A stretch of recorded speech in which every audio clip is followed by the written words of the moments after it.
messieurs, bonjour. Il est 12h GMT, midi à Dakar et partout au Sénégal. Bienvenue dans le grand journal de la RFM. Souleymane Niang. Au sommaire, le ministre de la Justice assume l'activation du procureur dans l'arrestation du journaliste Adama Gaye pour offense au chef de l'État. Malick Sall assure qu'il ne permettra plus que les institutions du pays soient foulées aux pieds. Sur la procédure, Adama Gaye toujours en attente de son défèrement au procureur dans les locaux de la division des investigations criminelles depuis ce matin. Le parcours du combattant des demandeurs de visa devant les locaux de la société chargée d'instruire les dossiers à Ouakam, payés entre 25 et 150 000 francs CFA et devoir attendre au soleil, à suivre notre reportage. Nous parlerons également des difficultés rencontrées par les clients de Sénélec pour payer leurs factures ou acheter de l'électricité via les portefeuilles électroniques quand Woyofal rime avec complication. Bonjour Binta Diallo. Bonjour Souleymane. Avec vous, les titres du journal international. Le blogueur mauritanien condamné à mort est-il en exil à Dakar? Mohamed Ould Mertir est arrivé dans la capitale ce matin, libéré hier à Nouakchott. Sur RFI tout à l'heure, son avocate a déclaré que son client n'est pourtant pas libre de tout mouvement. Et au Mali, la CMA accusée d'être les responsables des événements violents de Kidal au nord. C'est ce qui ressort d'un rapport de la médiation internationale. Le casse-tête du roi Mohamed VI au Maroc, 20 ans au trône et un engagement ferme à combattre sans délai les inégalités sociales. Le développement de tous ces titres dans un instant. Pour les titres du journal des sports, bonjour et bienvenue à vous, Malal Junior Diagne. Merci Souleymane et bonjour à vous. Afrobasket 2019, Ado Sano voit le Sénégal remporter la compétition à Dakar. L'ancien directeur technique national liste tout de même dans ce 12 heures les équipes qui peuvent barrer la route aux Lions du Sénégal. Idriss Gana Gueye est parisien, c'est officiel. L'international sénégalais a signé ce matin un contrat de 4 ans avec le club de la capitale française. Handball, après le succès des Lioncelles au Challenge Trophy de Conakry, l'équipe nationale des U20 de handball est attendue à Dakar ce matin. Merci Malal Junior Diagne. À suivre notre reportage Tabaski. La chronique du jour, ce sera avec Pape Sambakan et puis la revue de la presse qui sera signée par Georges Détié Diop à la fin de ce journal. Point de vue sur l'activisme citoyen au Sénégal.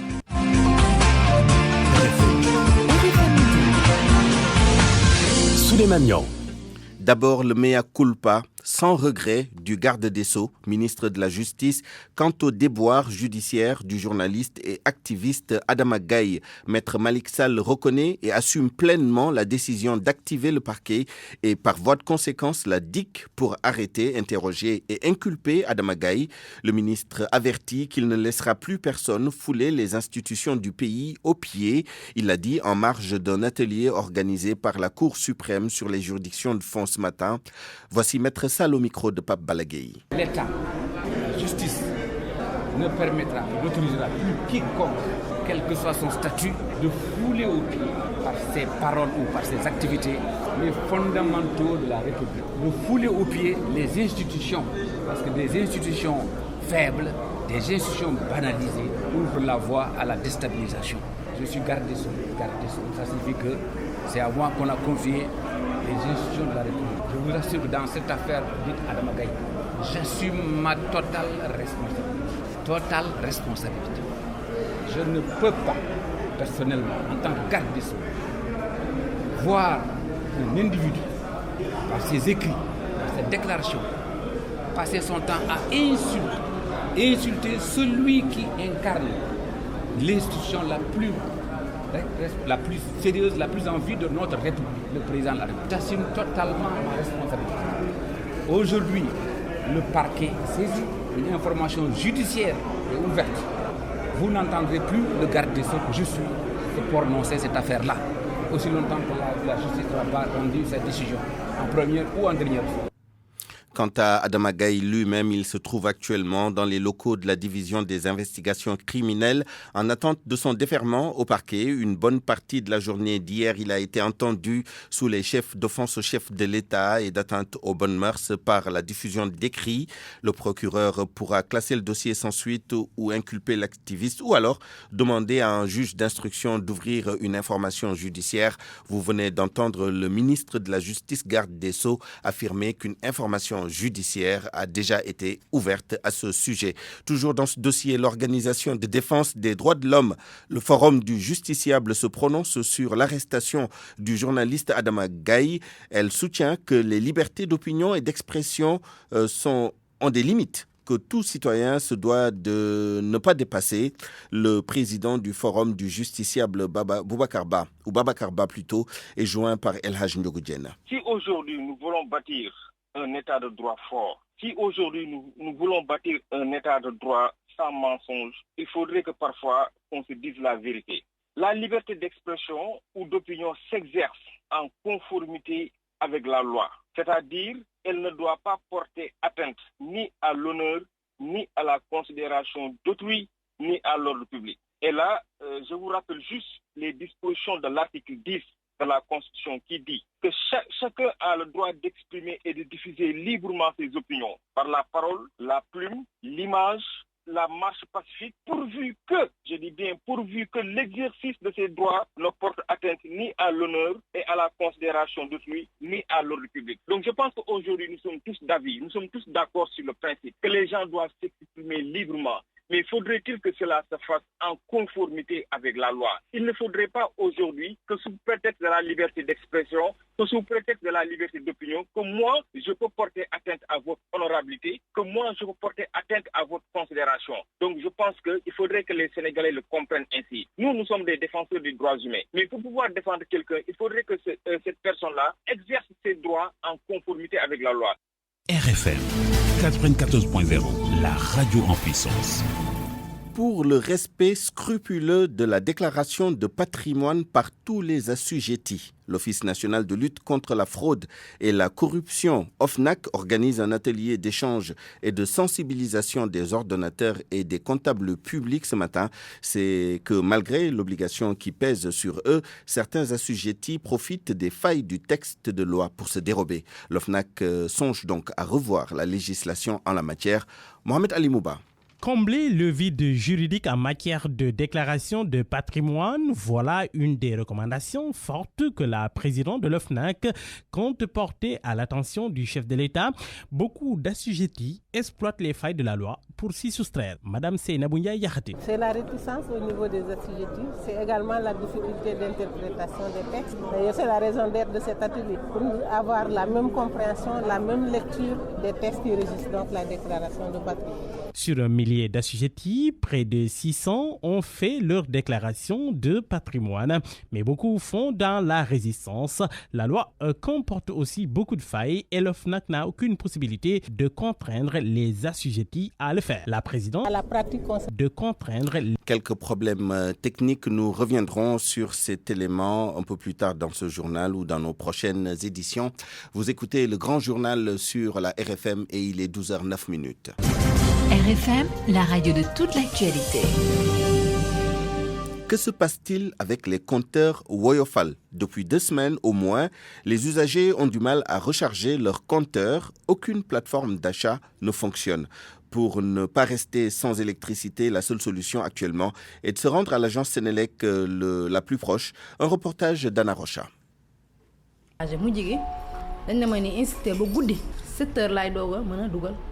Madame Kébé ne sait pas ce qui se passe. La semaine dernière, c'était elle qui avait du mal à recharger le compteur Woyofal de son salon de coiffure. Hier, c'était au tour de sa famille. Chaque heure, j'essayais de recharger, mais rien. Hier, c'est finalement un voisin qui nous a conseillé d'aller à la Sénélec. Sur place, on a pu voir un code de recharge. Le courant était fini depuis la veille. À la cité Maliksi de Ouakam, où les nouvelles constructions sont nombreuses, cette situation est loin d'être être un cas isolé. Fadjan Sissé a eu le même problème vendredi dernier. C'est ici, sur mon lieu de travail, que j'ai eu des problèmes. J'ai tellement essayé de recharger, à un moment, je me suis énervée et j'ai appelé la Sénélec. De vendredi nuit à samedi 13h, je n'ai pas eu de courant. La solution pour le moment se rabattre sur les agences Sénélec. Souleymane est propriétaire d'un multiservice et depuis 4 jours, il ne parvient pas à vendre du crédit Woyofal. Toutes les plateformes sont hors service. Oui, effectivement, depuis samedi, il y a un problème sur les plateformes Woyofal au niveau de Wari, Orange Money, ATPS. On les appelle, mais on répète la même chose. C'est un problème de technique. Seulement, point, il s'arrête là. L'incompréhension et le chagrin sont les sentiments les mieux partagés actuellement entre usagers du Woyofal. En attendant d'y voir plus clair, il faut aller faire la queue à la Sénélec et surtout acheter une bonne quantité de courant pour prévenir tout nouveau désagrément. Consommation toujours. Payer entre 25 et 150 000 francs CFA et devoir attendre au soleil le sort réservé à son dossier de demande de visa. C'est ce que vivent chaque jour ouvrable des dizaines d'usagers devant les locaux de la société VFS Global à Ouakam. Reportage Koumba Sandiane Faye. RFM, la radio de toute l'actualité. Je vous le disais tout à l'heure, des usagers qui payent entre 25 et 150 000 francs CFA pour obtenir un visa. C'est le calvaire que vivent des usagers chaque jour ouvrable devant les locaux de VFS Global 6 à Ouakam. Nous reviendrons sur ce reportage également lors de nos prochaines éditions. Nous parlons maintenant des crèches. Ici au Sénégal, c'est la période des vacances, mais pas pour tout le monde. Certaines crèches offrent encore leurs services. Prétexte pour la RFM pour s'interroger sur le curriculum et la pédagogie utilisée pour les tout-petits. Selon nos interlocuteurs, cela varie d'une école à une autre. Mais le plus important, c'est d'aider l'enfant à avoir une base solide. Reportage de Salimata Aou. Une porte noire bien fermée. Avant d'entrer, il faut l'autorisation de la responsable. Attendez, je vais vous appeler. Il n'y a pas de souci. La RFM. À l'intérieur de la crèche, il y a un compartiment pour chaque tranche d'âge. Bonjour, papa. fii mooy classe toute petite gis nga seen activité yi ko ñoom dañoo presque pratiquement ñu tëj nañu gis lii lépp la ñuy def fii ci école bi et ils comprennent tout ce qu'on leur... Pour le programme des tout-petits, un guide pédagogique est disponible, explique maîtresse Waldé. Il y a un curriculum, il y a un guide pédagogique qu'il faut suivre. Nous avons comme la perceptivomotricité, il y a le langage qui aide l'enfant à avoir une communication envers ses camarades. Il y a aussi l'activité de psychomotricité qui permet à l'enfant de développer son corps facilement. Donc c'est une activité très importante pour le préscolaire. Donc nous avons tant d'activités, il y a les activités manuelles aussi. Le curriculum dépend d'une garderie à une autre, mais l'essentiel c'est d'aider l'enfant à s'adapter. Anne-Joséphine Badji est la responsable. Pour nous, ça dépend d'une garderie à une autre parce que nous avons notre programme spécial pour eux. Pour les enfants de 1 an, on a des activités d'éveil, surtout des activités d'éveil. Oui, et c'est très important. Malgré les vacances, les crèches sont toujours fonctionnelles. Les maîtresses s'activent à faire aimer aux tout petits l'école. Petit escargot,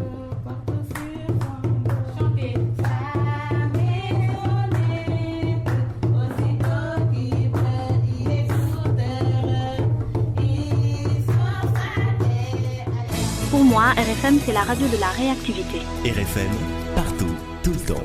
Dans la vie des institutions, le Conseil économique, social et environnemental a démarré sa session extraordinaire ce matin. Cette session est la première sous l'ère de la nouvelle présidente de cette institution, Aminata Touré.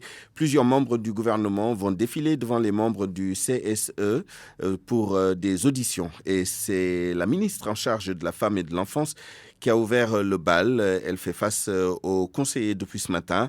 En termes de bilan, le Conseil économique et social et environnemental a émis 39 avis pour le quinquennat 2013-2018. Le président de la commission genre, équité et bonne gouvernance de cette institution, Abdussalam Gueye, juge le travail du CSE largement positif. Il était l'invité de RFM Matin aujourd'hui. Le Conseil économique, social et environnemental a eu à aborder 42 thèmes, a eu à émettre 39 avis. dont 3 sur saisine présidentielle. Sur 5 ans, ça fait une moyenne de plus de 7 avis par an. C'est quand même très important. Et ces avis embrassent l'ensemble de l'activité économique, sociale et environnementale du pays.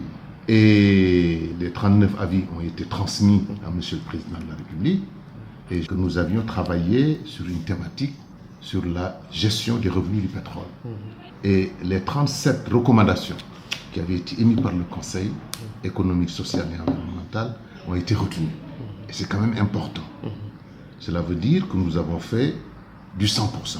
Et en tant que président de la commission bonne gouvernance du Conseil économique, social et environnemental, qu'est-ce que vous pensez du récent présumé scandale lié à l'attribution de licences pétrolières à la société Petrotim? Une affaire dans laquelle d'ailleurs le frère cadet du président de la République, Aliou Sall, a été cité, ce qui l'a poussé d'ailleurs à démissionner de son poste de directeur général de la Caisse de dépôt et consignation. Alors, il y a une enquête qui est en cours.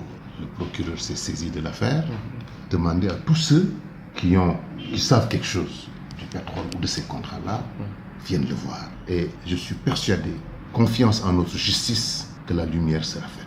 RFM. L'actualité internationale. Binta Diallo, bonjour. Bonjour Souleymane. Mohamed Ould Mkhetir est à Dakar. Du nom de ce blogueur mauritanien condamné à mort pour blasphème, Mohamed Ould Mkhetir a bénéficié par la suite d'une réduction de peine. Libéré hier au petit matin, Mkhetir est arrivé dans la soirée d'hier à Dakar. Nouakchott, Mohamed Diop. Le blogueur mauritanien qui avait été condamné à mort pour blasphème avant de bénéficier d'une réduction de peine a finalement pris la destination du Sénégal, alors que les médias locaux l'annonçaient plutôt dans un pays européen.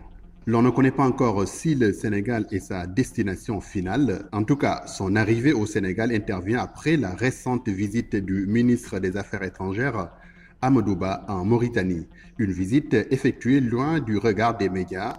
Il avait sans doute discuté de ce transfert.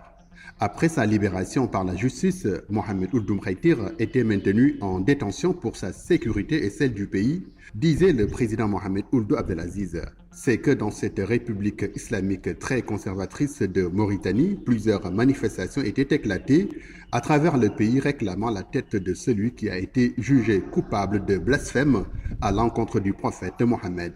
Mohamed Diop, Nouakchott, RFM. Sur RFI tout à l'heure, son avocate Fatima Tambaye a déclaré que son client n'est pourtant pas libre de tout mouvement.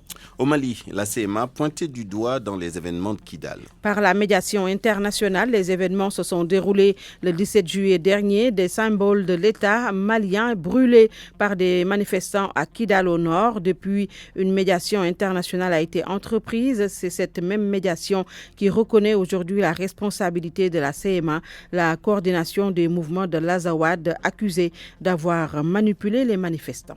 Au Maroc, le roi qui fête ses 20 ans au trône s'engage à combattre la misère sociale. Le Maroc, vous l'avez dit, Souleymane, fête les 20 ans de règne de Mohamed VI dans un contexte de profonde inégalité sociale. Le roi en est conscient et compte ne ménager aucun effort pour que la misère sociale ne soit plus qu'un lointain souvenir, adresse à la nation hier soir.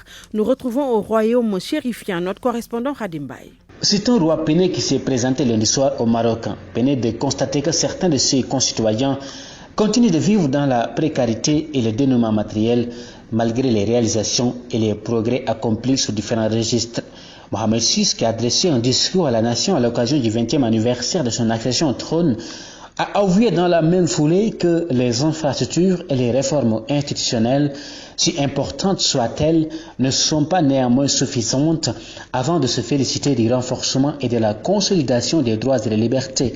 Le roi a également affirmé qu'il n'y aura pas de répit, que lorsque tous les obstacles auront été éliminés, que des solutions appropriées auront été apportées aux problèmes de développement et aux questions sociales, soulignant l'importance particulière qui a été attachée au programme de développement humain, à la promotion des politiques sociales pour parvenir in fine à la satisfaction des attentes pressantes des Marocains. Un roi qui se veut modeste donc face à ces 35 millions de citoyens, lesquels sont confrontés à un taux de chômage d'environ 10%, ce qui est plutôt un bon chiffre en Afrique.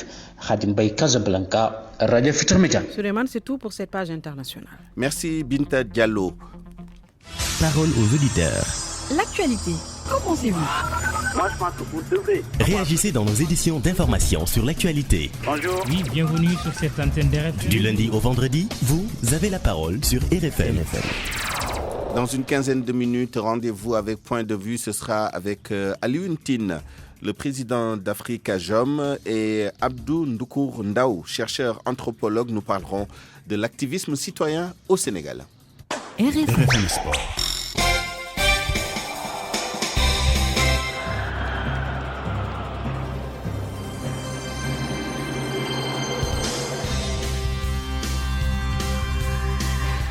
Malal Junior Diagne, bonjour. Bonjour Suleiman. Football, Idrissa Gana Gueye est officiellement un joueur du PSG. Paris, c'est un grand club. Tous les joueurs, je pense, rêvent de jouer dans ce genre de club. Je suis juste heureux et satisfait, et surtout honoré de porter ce maillot. Plutôt un milieu défensif, ça tout le monde le sait. Et joueur de devoir qui est là pour l'équipe et prêt à tout sacrifier pour aider mon équipe. Les premiers mots de Idrissa Gana Gueye, le militaire sénégalais qui s'est engagé officiellement avec le club français pour une durée de 4 ans.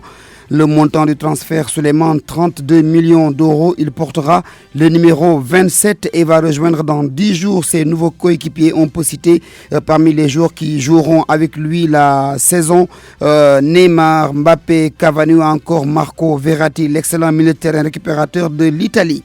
Qui est Idrissa Gana Gueye? Son coach formateur Boubacar Gadiaga s'est confié sur l'homme et le jeune qui a formé à Saly.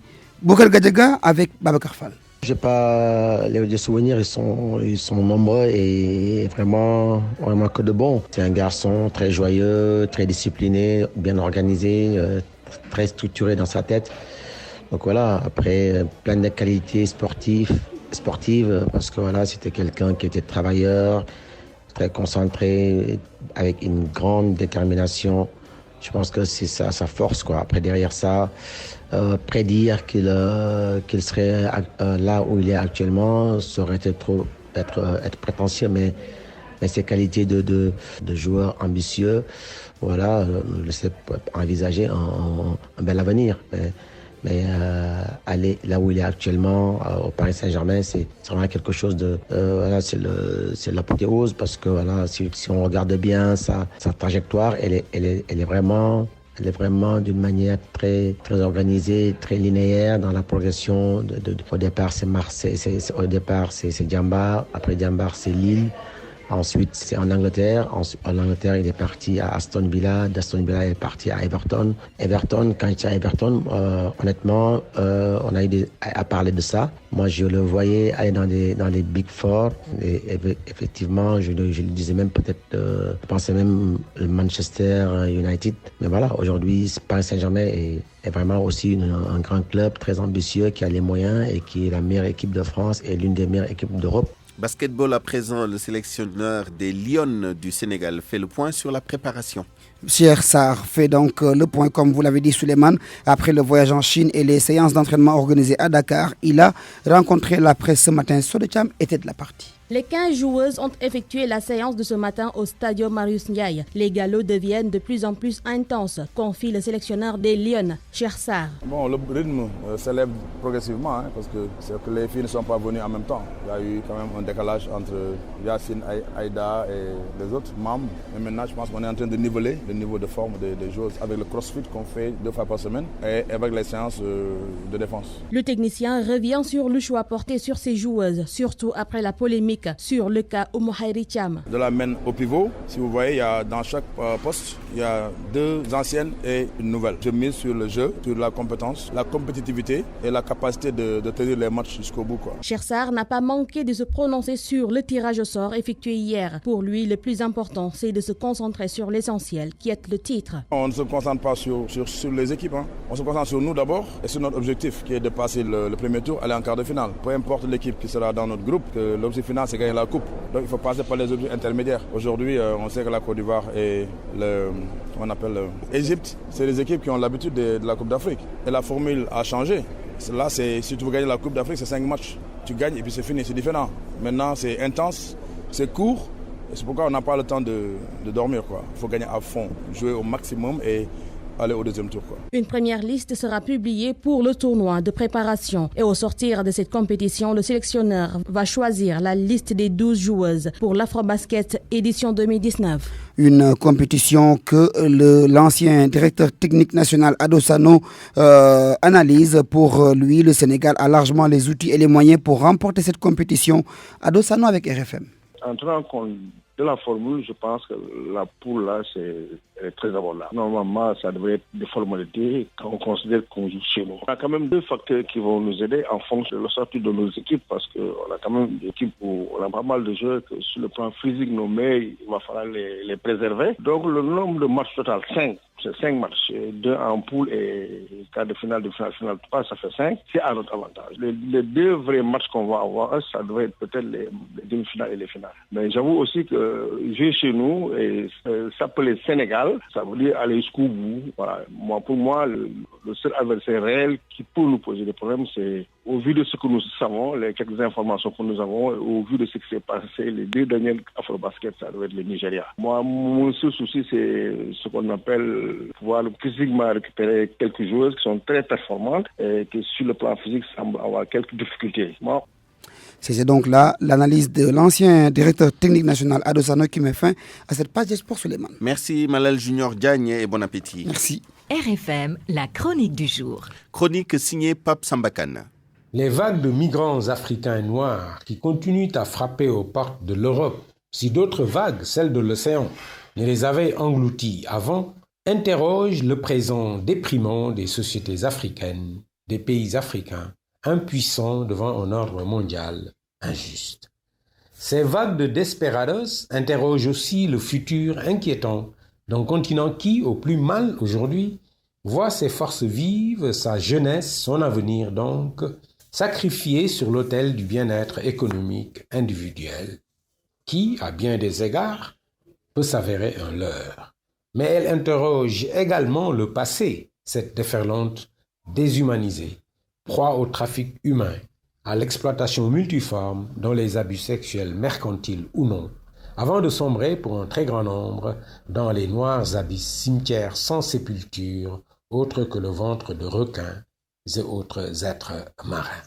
C'est devenu banal aujourd'hui d'apprendre par les médias qu'une embarcation bancale avec 102 migrants africains et noirs à bord a disparu au large de l'Espagne ou de l'Italie, et de passer sur une autre chaîne pour, sinon le président Trump tweetant une éructation raciste, voir qu'en Europe même, quelque part, des bonnes volontés autochtones, bonnes volontés je suppose seulement, ont invité à une table ronde, un forum, une joute, whatever, 1 ou 2 sommités africaines de l'activisme reconnues et appréciées, à débattre de la problématique de l'immigration clandestine. Ces gens de chez nous peuvent être sincères dans leur engagement, mais dans ces débats, ils convoquent souvent l'idéologie. Et encore, celle-ci ne peut se décliner que sous forme de slogans, les temps de parole étant limités.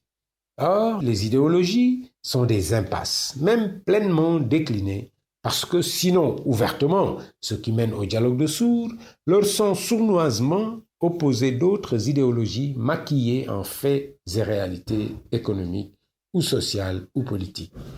Tout étant bon pour justifier les barricades posées par l'Europe à ses frontières, principale cause de tous ces drames.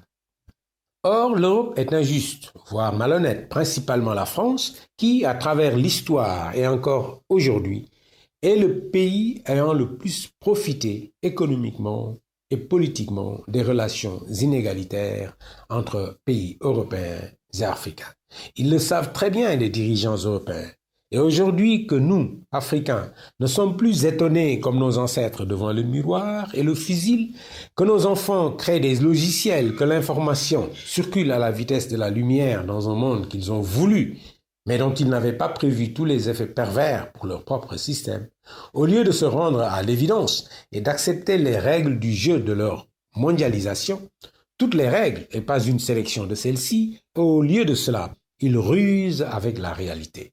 De mon point de vue, l'un des tours de passe-passe les plus flagrants destinés à nous distraire plus qu'à autre chose, c'est cette cuisine concoctée par Emmanuel Macron, consistant à nous rendre les sculptures et objets d'art et de culte divers illégalement pris, c'est-à-dire volés, à l'Afrique à travers l'histoire.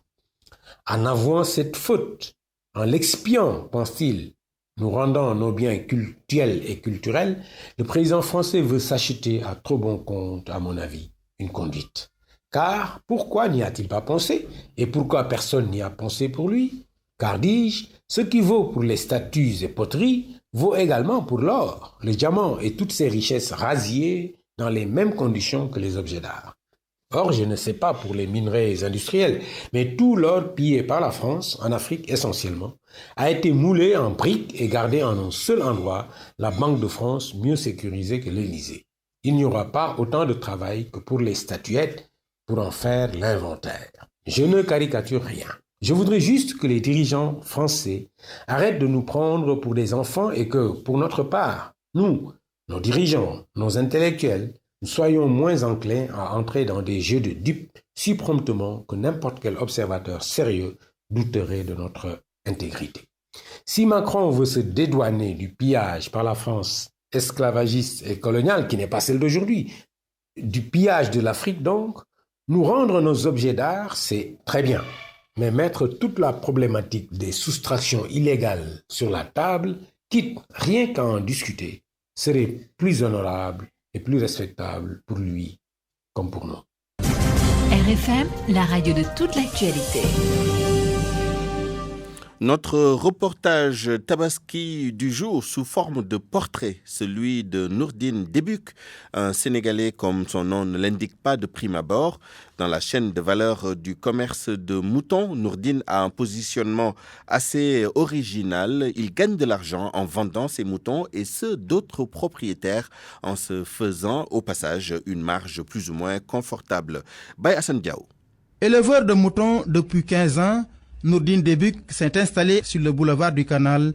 Il ne paye aucune taxe à la mairie depuis son installation. Les moutons, on les achète depuis qu'ils sont petits, 40, 45, 50 maximum, et on les élève. Donc, comme un investissement, vous gagnez, disons, 5 000 à 7 000, maximum 10 000 francs par tête. Né en 1977 au Sénégal, à la Médina précisément, de parents français, l'homme est d'une allure moyenne et d'un accès facile. Il élève chaque année plus d'une quarantaine de moutons. Il revient sur ses dépenses. Les dépenses, actuellement, il y a, disons, 30 à 40 000 la semaine. Le prix de ces moutons varie entre 120 000 et 450 000 francs CFA et il n'a vendu à ce jour que 7 moutons. Comme les 7 que je vous avais montré tout de suite, ça a été déjà payé et on les a laissés ici. C'est un risque, mais je les connais. C'est pour cela que j'ai accepté de garder leurs moutons. Mais c'est eux qui les alimentent. En cas de vol, on espère parler à leurs propriétaires. Si cela dépend qu'on les rembourse, qu'on les rembourse. Si c'est le cas contraire, on essaie de voir comment faire. À moins de 2 semaines de la Tabaski, Nourdine Débuk, marié à une Sénégalaise et père de 5 enfants, n'est pas trop soucieux de la trentaine de moutons qui lui restent. Reportage donc Tabaski du jour. À l'instant, nous apprenons que Adama Gaye, le journaliste activiste arrêté hier par la DIC, est en cours de déferment au parquet de la division des investigations criminelles. Il est acheminé actuellement vers le procureur au tribunal de Dakar. RFM, la presse du jour. Vous voulez vous sentir bien? Passez vos nuits dans un confort idéal? Travaillez en toute quiétude? Le New Max est ce qu'il vous faut. Découvrez la dernière génération de climatiseurs New Max de Samsung. Avec son design élégant et sa technologie avancée, économisez de l'énergie et profitez d'un confort personnalisé et adapté à votre température corporelle. Le nouveau climatiseur New Max de Samsung améliore la qualité de l'air de votre pièce en éliminant toutes les impuretés et vous offrira une sensation de bien-être toute la nuit. Pour cet été, procurez-vous vite le nouveau climatiseur New Max chez nos revendeurs agréés. Tous nos modèles sont garantis 12 mois. Samsung et son nouveau climatiseur New Max vous offrent votre revue de presse. La presse lue et commentée par Georges Détié Diop. Adama Gaye dans l'embarras et pour cause, l'Observateur informe que le journaliste consultant est interpellé pour ses posts virulents sur Facebook contre le couple présidentiel. Vox Populi précise qu'il a été cueilli chez lui hier à 5h du matin. En effet, si l'on se fie à l'Observateur, son arrestation fait suite à une autosaisine du procureur de la République, Serigne Bassirou Gueye, qui a instruit le commissaire Ibrahima Diop d'ouvrir une enquête sur les pamphlets de Adama Gaye sur les réseaux sociaux, notamment ceux qui visaient le chef de l'État Macky Sall. Les deux publications incriminées sont faites le 29 juin sur sa page Facebook. Deux publications qui, de l'avis de l'Obs, vont sans doute lui coûter cher. Des sources proches de l'enquête confient à l'Observateur que les infractions visées sont l'offense au chef de l'État et les autres manœuvres et actes de nature à compromettre la sécurité publique ou à occasionner des troubles graves, à enfreindre les lois du pays. Ce qui fait intervenir le très pesant article 80 du Code pénal. C'est ce qu'indique aussi Vox Populi, pour qui Adama Gaye risque le mandat de dépôt du fait de l'article 80 qui plane sur sa tête. Et l'Observateur d'ajouter qu'il risque entre 1 et 5 ans de prison. Direct Info parle d'un emprisonnement d'1 mois à 2 ans et d'une amende de 25 000 francs CFA à 300 000 francs CFA. Et dans cette affaire, l'avocat de Adama Gaye déclare dans Vox Populi que son client assume une partie des écrits qui lui sont imputés, mais nie le post sur son mur Facebook qui s'en prend au président de la République. Pendant ce temps, Source A compare Adama Gaye à Hassan Diouf, qui est rendu célèbre par des injures publiques contre la première institution du pays. Pour le journal, Adama Gaye égale Hassan, et il sera difficile, voire impossible, qu'il ait l'opinion avec lui, eu égard aux énormités crachées contre la première institution du Sénégal. Une autre institution, le Conseil économique, social et environnemental. L'institution démarre ce matin sa session extraordinaire. La première sous le magistère de Aminata Touré. C'est ce que souligne le quotidien Le Témoin, qui titre « Mimi entre en scène ». Même titre quasiment à la première page du journal LAS. Mimi Touré en scène. Pour Le Soleil, Mimi débute au pas de charge. Le quotidien national qui indique que les conseillers vont auditionner 5 ministres d'ici le 8 août et modifier le règlement intérieur du Conseil économique, social et environnemental. Et l'on parle d'une autre institution, celle-là judiciaire, la Cour suprême. L'Observateur révèle que l'ex-maire de Dakar l'a saisi d'un nouveau recours relatif à sa radiation de la liste des députés à l'Assemblée nationale. Et dans le document transmis au juge de la Cour suprême, Khalifa Ababakar Sall parle d'excès de pouvoir et qualifie sa radiation d'une décision administrative anormale. L'Obs ajoute par ailleurs que dans leur mémoire de défense, les avocats de l'État ont démonté les arguments des conseils de Khalifa Ababakar Sall. À la une de Source A, indulgence de Sonko et Mamadou Lamine Diallo envers Wade sur sa gestion du pétrole, puis deux questions. Comment le leader du PASTEF a-t-il voulu hier fusiller les différents présidents du Sénégal, refuser de répondre à Karim Wade par téléphone et roucouler aujourd'hui avec les Wade? Pourquoi Sonko ne s'interroge pas sur la décision suspecte des Wade d'attendre à quelques semaines de la présidentielle de 2012 pour filer le jackpot à Franck Timis et omettre de signer le décret? Source A souligne aussi que lors de la 12e législature, Mamadou Lamine Diallo était un tireur d'élite contre Wade qu'il cajole par ces temps qui courent. Ce dossier à lire dans Enquête, un dossier sur la corruption dans la circulation. Un serpent de mer, selon mon confrère. Un sujet délicat et les autorités veulent y mettre fin. Mais le journal se pose la question de savoir si elles s'en donnent les moyens. Le journal d'affirmer que les chauffeurs dans l'illégalité plaident coupables et invitent l'État à réglementer le secteur du covoiturage et du transport clando. Corruption dans la circulation, priorité aux raquettes. C'est à lire aux pages 4 et 5 de Enquête. En sport, lutte avec frappe. Dans le journal Le Quotidien, Eumeu Sène revient sur sa chute de dimanche. L'ex-roi des arènes confie que c'est son frère qui lui a appris son KO. Eumeu Sène rassure par ailleurs ses supporters qu'il se porte très bien, ne ressent aucune douleur et n'est pas à l'hôpital comme certaines rumeurs le disent. Et après le sacre de Modou Lo, Doubless, le père de Balla Gaye 2, déclare dans Les Échos que son fils est prêt à accorder une nouvelle revanche au leader de Rock Energy. Seulement la maman de Modou Lo s'y oppose. Selon Adia Ngone Diop, Balla Gaye 2, ça suffit. Et pour terminer cette interview de Sadio Mané à lire dans Record, l'attaquant des Lions estime que la 2e place obtenue derrière l'Algérie doit être une motivation pour aller chercher le Graal en 2021. Pour Sadio Mané, le Sénégal n'est pas loin du but. À vos kiosques et bonne lecture. Pour cet été, procurez-vous vite le nouveau climatiseur New Max chez nos revendeurs agréés. Tous nos modèles sont garantis 12 mois. Samsung et son nouveau climatiseur New Max vous ont offert votre revue de presse. Point de vue. Regard croisé sur l'actualité du jour. À 12h39, bienvenue dans notre rubrique Point de vue. Nous sommes en ligne avec le président d'Afrikajom, Alioune Tine. Bonjour. Bonjour, je suis le fondateur. Le fondateur d'Afrikajom et activiste et acteur de la société civile connu et reconnu au Sénégal et au-delà de nos frontières. Abdou Ndoukour Ndaou, chercheur et anthropologue est en ligne également avec nous. Bonjour Abdoul. Bonjour Souleymane. Alors, nous parlons de l'activisme citoyen au Sénégal, avec l'actualité que vous savez. Deux activistes, Guy Marius Sagna et Adama Gaye, arrêtés, l'un pour fausse alerte au terrorisme et l'autre pour offense au chef de l'État, entre autres chefs. Est-ce la fin de l'état de grâce de l'activisme citoyen au Sénégal, Alioune Tine? Non, ce n'est pas pour autant la fin de l'état de grâce de l'activisme. Je pense que ce qu'il faut comprendre dans la liberté d'expression, parce qu'il s'agit de ce problème, on peut même intervenir non pas seulement en tant qu'activiste, mais en tant que scientifique, tout simplement. Quand effectivement vous avez un régime présidentiel qui est très fort, un régime présidentiel où le président de la République lui-même, si vous voulez, est responsable pénalement et même politiquement. À partir de ce moment-là, il y a un certain nombre, si vous voulez, de délits, comme on dit, offense à chef de l'État. Écoutez, c'est par exemple quelque chose qui a été aboli en France depuis très longtemps. Ça existait quand le président n'avait pas de pouvoir et où le Parlement avait un pouvoir. Mais quand le président de la République est fort, on régule la liberté d'expression, disons, concernant le président par tout simplement la régulation citoyenne, sociale. Voilà, c'est ça.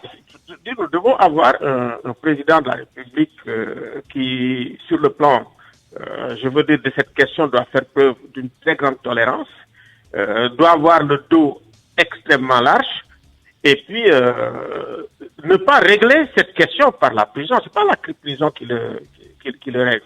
Mais le garde des Sceaux ne l'entend pas de cette oreille. Vous l'avez peut-être entendu dans ce journal.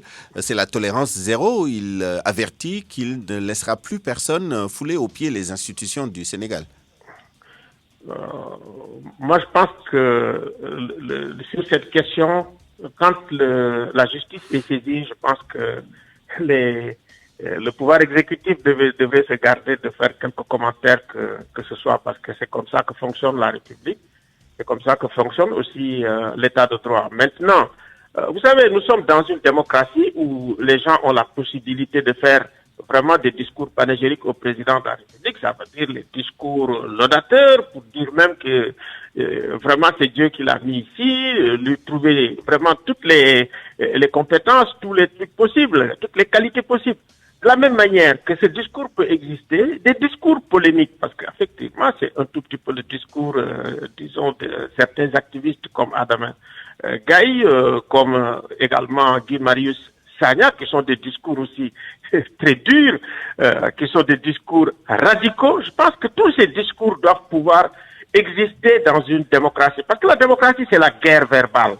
La guerre verbale est vraiment un élément essentiel, constitutif, et je dirais même structurel de la démocratie de façon globale.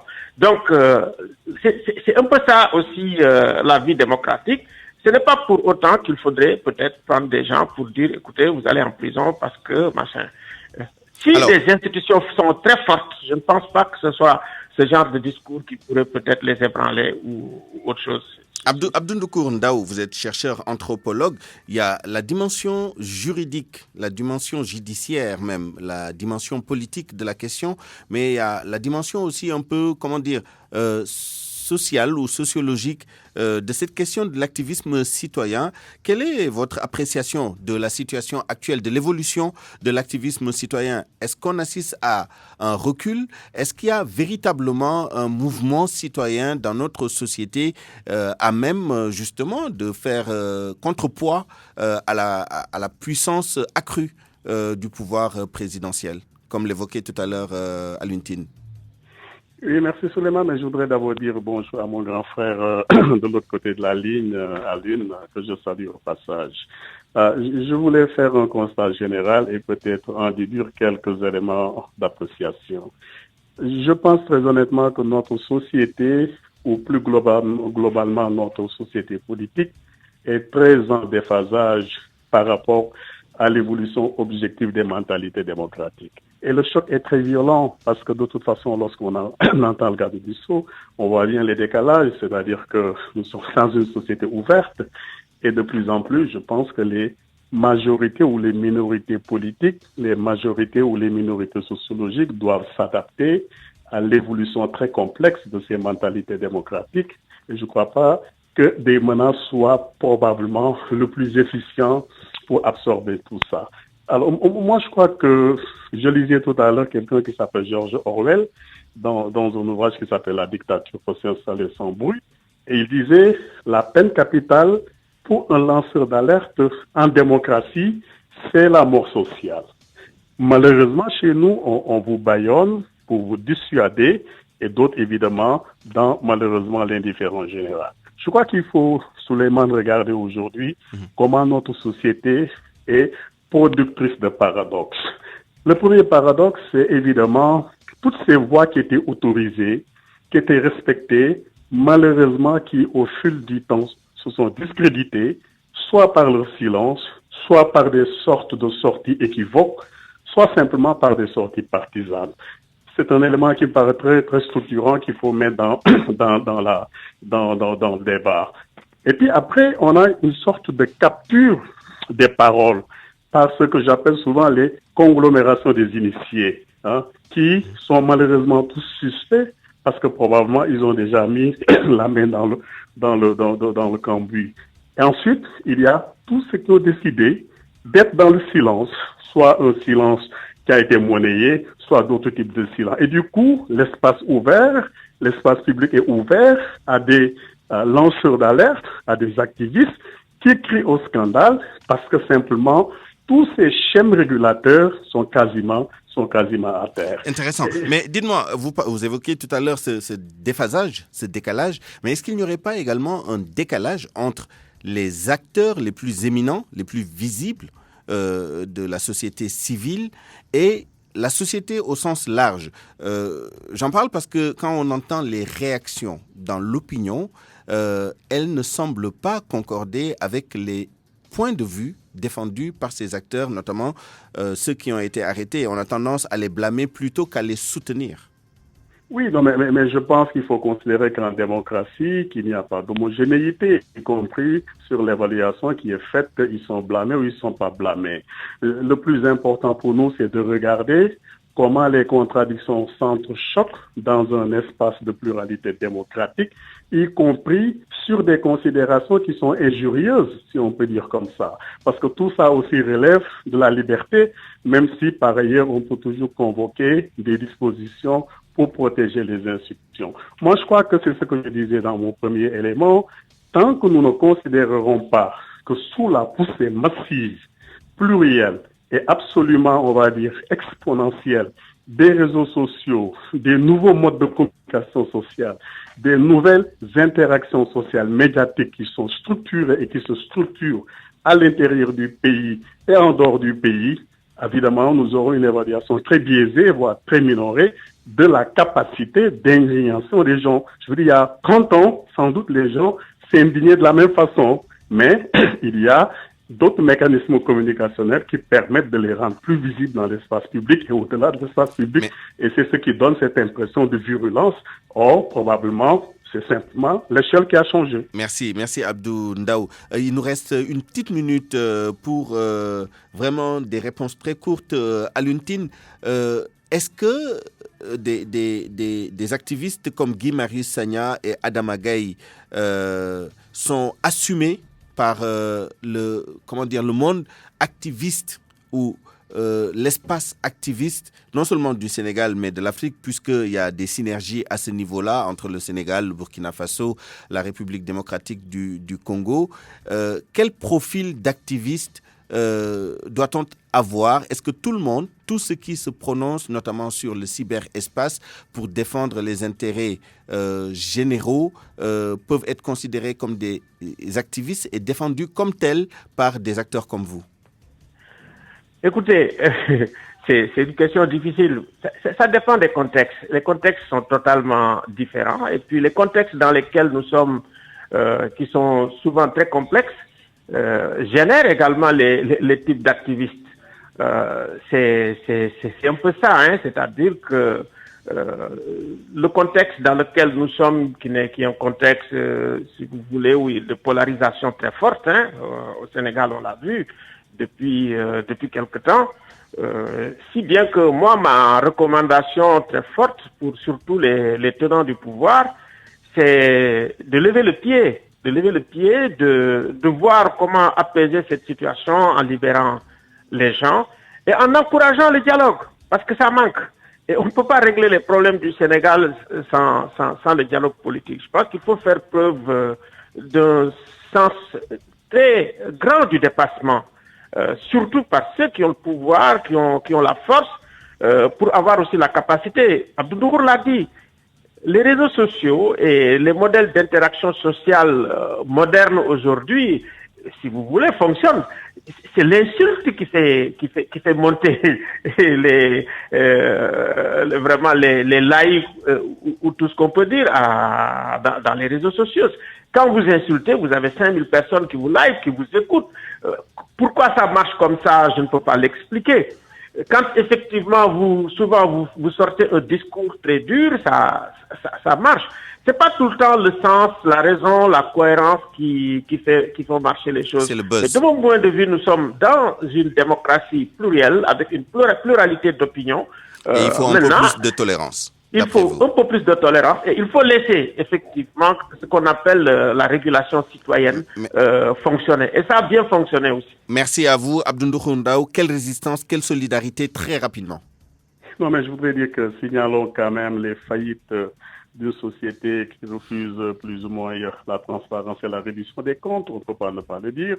Malheureusement, une faillite des contre-pouvoirs qui se réduisent à quelques snipers isolés qu'on peut vite rattraper et maîtriser d'ailleurs comme Guy. Et puis, enfin, je pense que le plus important, c'est que nous devons, quelles que soient les décisions politiques qui vont être prises, faire en sorte que notre société ne donne la possibilité à des gens qui critiquent, à des gens qui veulent qu'on rende compte qu'ils aient la possibilité de le faire sans être évidemment considérés comme des gens qui sont dans le suicide social ou comme des gens qui sont dans des dénis. Alors donc notre société doit encore être ouverte à accepter les contradictions dans leur violence le plus ultime, parce que ce n'est qu'à partir de ce moment que nous pouvons saisir évidemment la complexité des fractures et sans doute dépasser progressivement cela. Mais une société qui commence à mettre des garde-fous de cette nature se dirige immanquablement vers une sorte de dictature qui est absolument inacceptable pour les démocrates. Merci à vous, Abdou Ndour Ndao, chercheur anthropologue, et Alioune Tine, fondateur d'Afrikajom, d'avoir participé à ce point de vue. C'est la fin de ce journal. Un rappel des principaux titres. Adama Gaye devant le procureur de la République. Le journaliste et activiste arrêté hier a été conduit des locaux de la DIC au palais de justice pour être présenté au parquet à l'instant même. Le ministre de la Justice qui assume l'activation du procureur dans l'arrestation du journaliste Adama Gaye pour offense au chef de l'État, entre autres chefs. Malik Sall assure qu'il ne permettra plus que les institutions du pays soient foulées aux pieds.